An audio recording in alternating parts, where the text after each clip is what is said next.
Hello and welcome to Porch Time with Bill Benson. I'm Bill Benson. You probably know this by now if you've been watching the series, but I am inviting my friends and musicians, people I've met along the way, to come sit on my porch and play for you. And on this episode, I have a good friend and young man, Cody Bondra from Avon, right? Yes, sir. Welcome, Cody. Thank you, Bill. It's always a pleasure. So play a song. Let's just get this going in and all right. Do a Cody Bondra. All right.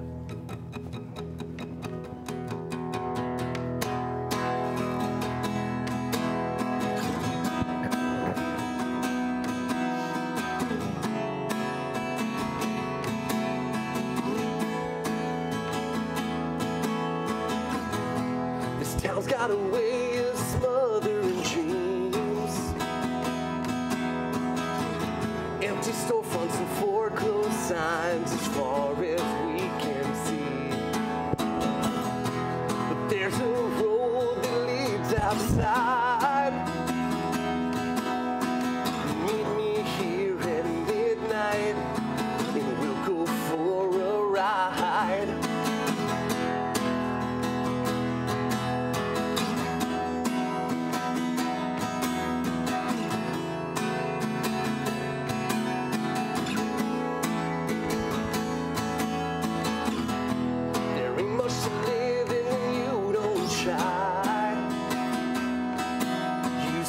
To sink like quicksand until life passes you by. And when I'm trapped in my 9 to 5, those old street lights on the highway, well, they make me come alive. And I'm taking a shot and I'm rolling the dice. Don't have time to stop and think twice. The jury's in, I'm getting out of here. I ain't gonna wait for the dust to clear. I'm not afraid of the road unknown. So let's go.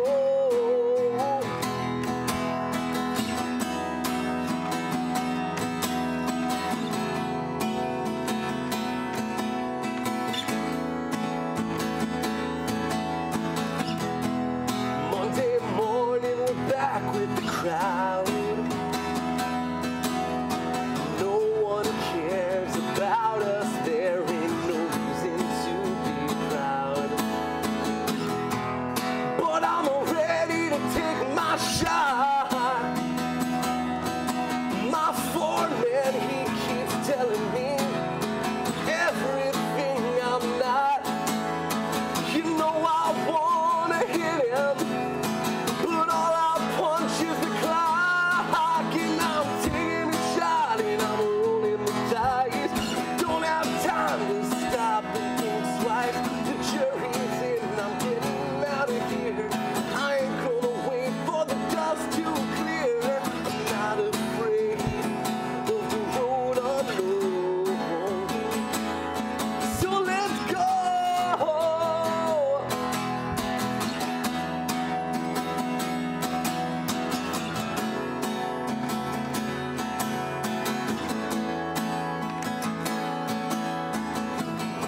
And when I think that the world's forgot,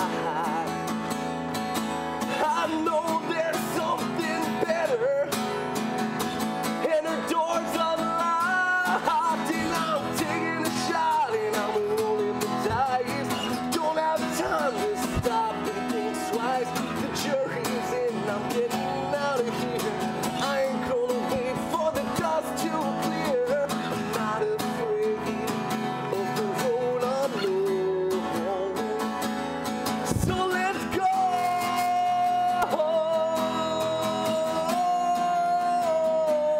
Don't you know we gotta go.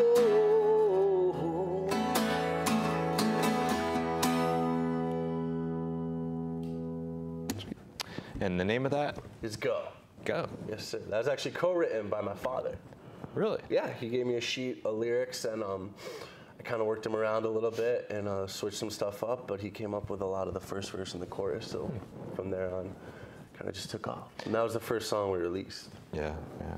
And when did that happen? That was 2015. So that was, what, 2 years, almost 2 years at this point. Yeah. Yeah, and we recorded that at Soundhouse Studios in Avon, Connecticut. Okay, and you're from Avon? I'm from Avon. So what would you like our audience to know about you as a musician, songwriter, lover of music? Lover of music. So a lot of my influences draw from classic rock. And I try to bring that to my songwriting and my songs that I record with my group. We go under the name Cody Bondra, but I am very thankful that I get to play with the musicians I get to play with, being Dennis LeDuc, Mark Pollard, Jesse Doty, Conrad Doty, and Peter Falk and Corey Riemann. Right, right. Yeah, whenever we get the chance to get together. This is a very wealthy area for some incredibly talented musicians. Yeah, it's a very, And if you happen to get to play with them. Yeah, it's not always easy. No, because everybody's busy and crazy, but right, you know, everyone's got their own gigs to go to, but on the off chance you do get everybody together, it's pretty magical. Yeah, nice, nice. Now, when did you write your first song? My first song, so I picked up the guitar when I was 22, so it was about 3 years ago. Yeah, 4 years ago, 4 years ago. And right around that time, you just start banging around some chords, and I think my first song, like most people, is the G-D-C chord progression or something like that. My first song was some sort of variation of a D that I still don't know what it's called. You and I do a lot of that. We do a lot of open chords and stuff, and I really like that's what I like about your music as well. Yeah, you just go, well, it sounds good to me, so it must be D. And then people, when I'm at band practice, people go, oh, what's that chord? And I go, I really don't know. Yeah. But it sounds nice. In this area, most of the musicians I play with just go, yeah, that's a Bill chord. It's a Bill chord, yeah. So I have a few of those too. Yeah. So you just released a single. We just released 2 singles, Can't Break Love and I'm Alive. And those are up on iTunes and Spotify and all those good things. Now, what is your favorite song that you've written? That I've written? Probably Can't Break Love at this point, because that was kind of the moment where I sat down and I was like, oh, I can actually write a song. Because you write songs and you're like, it's not that great, or it's kind of dry along. That was the first one that I was kind of somewhat proud of, and I was like, you know what, it's not a terrible tune.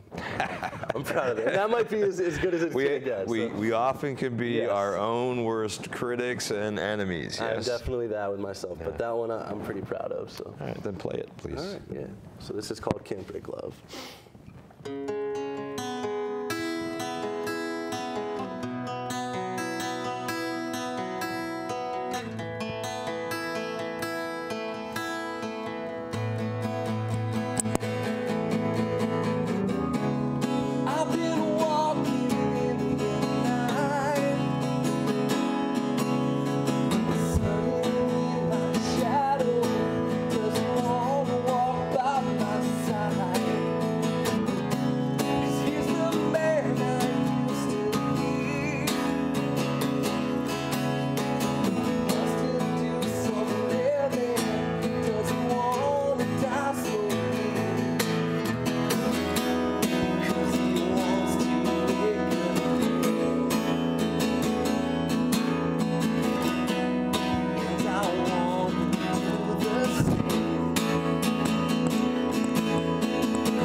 Nice.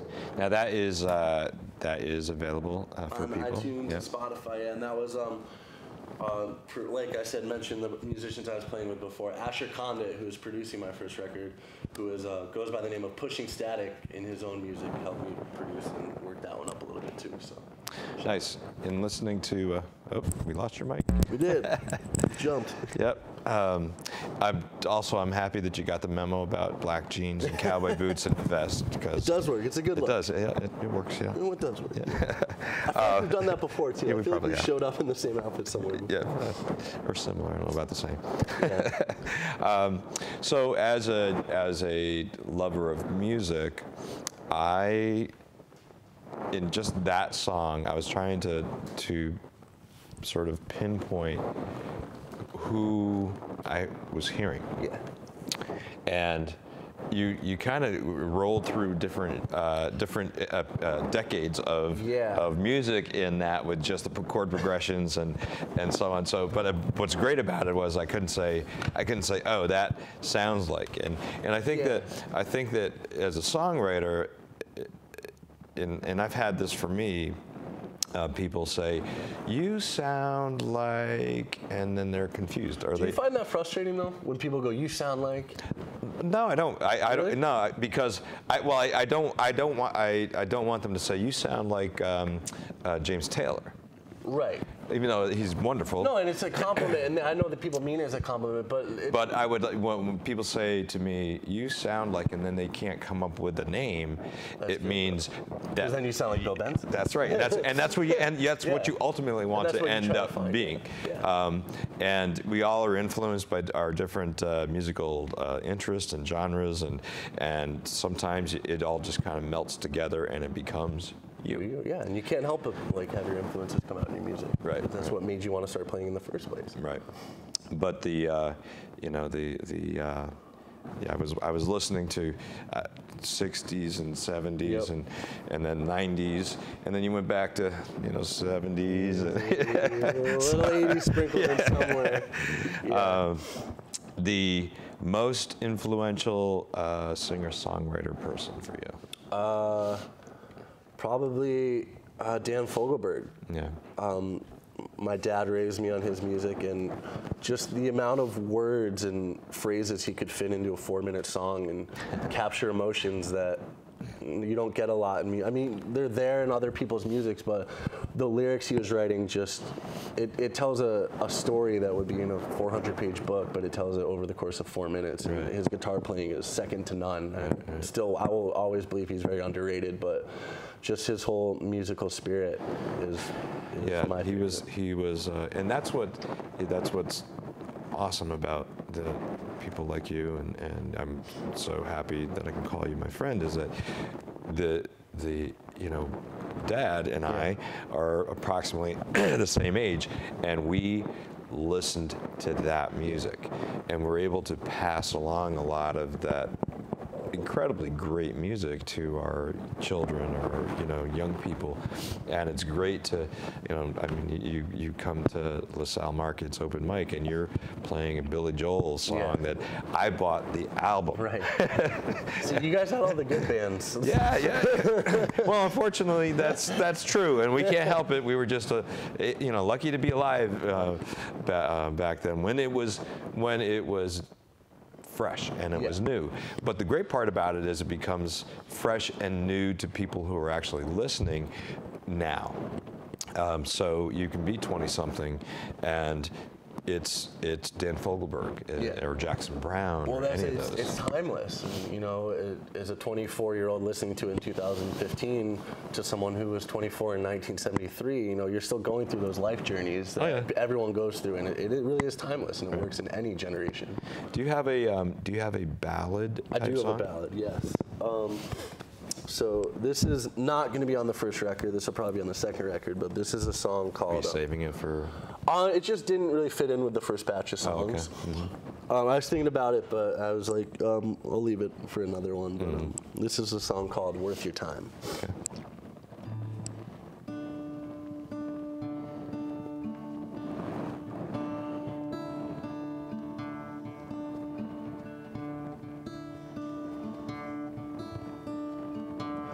Looking back on all the memories, on the twilight of our time, I hope you know it didn't go unnoticed. Every choice and sacrifice, 'cause heaven knows I didn't make it easy. But I want you to know I tried. And we might have fallen short in your own eyes, but we were everything in mine. And honey, I just hope that I was worth your time.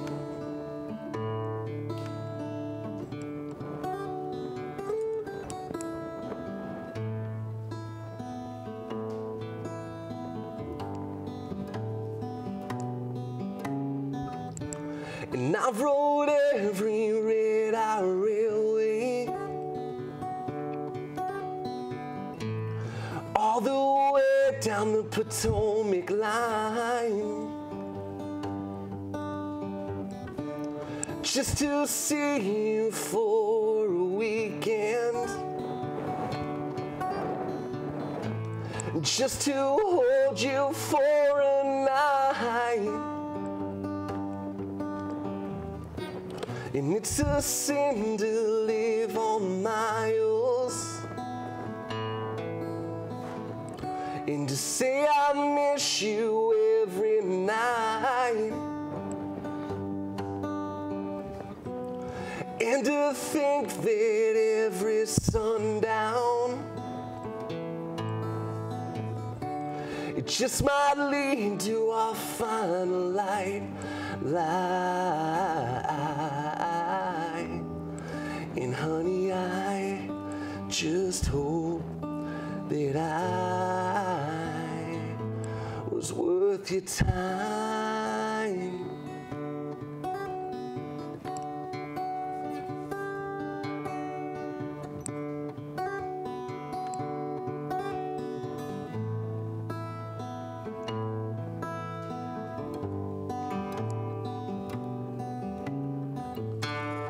When our story finally closes,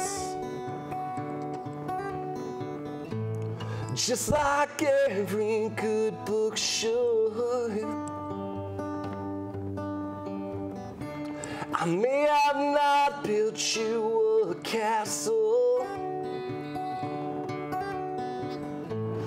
but I did the best I could. 'Cause it was all left on the table.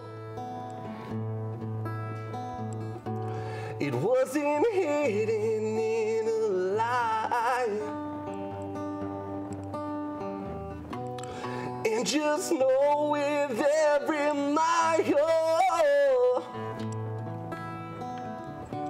it added up to one hell of a ride. And honey, I just hope that I was worth your time.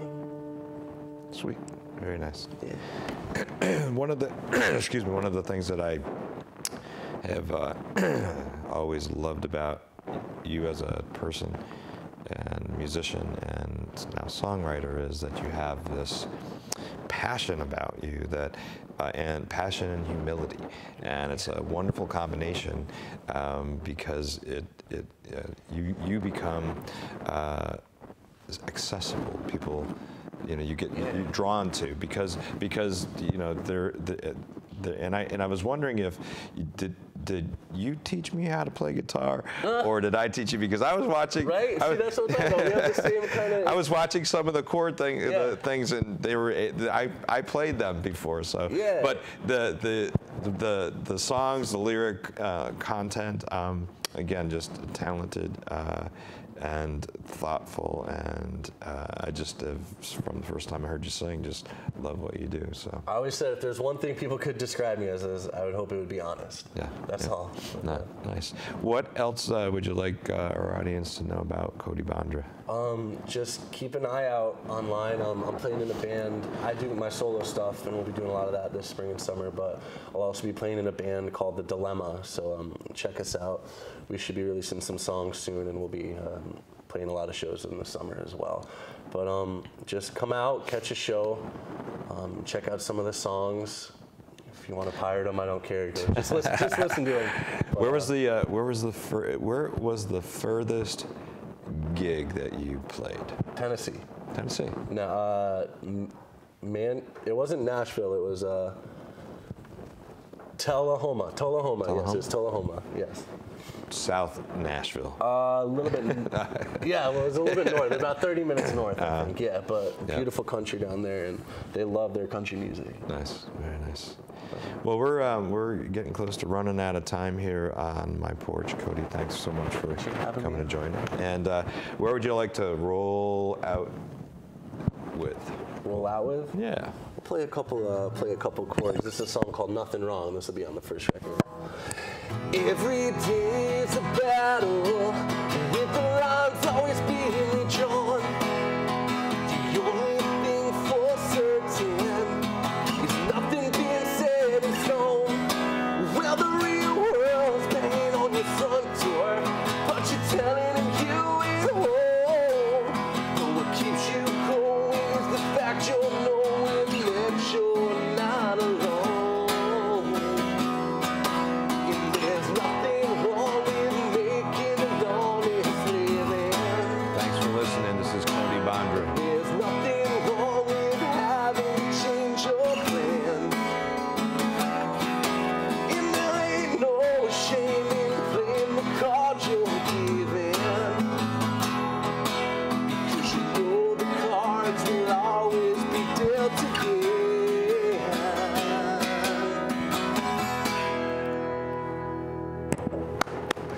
This is where the studio audience applauses. Thank you, guys. But thank you. Awesome. Yeah, Good.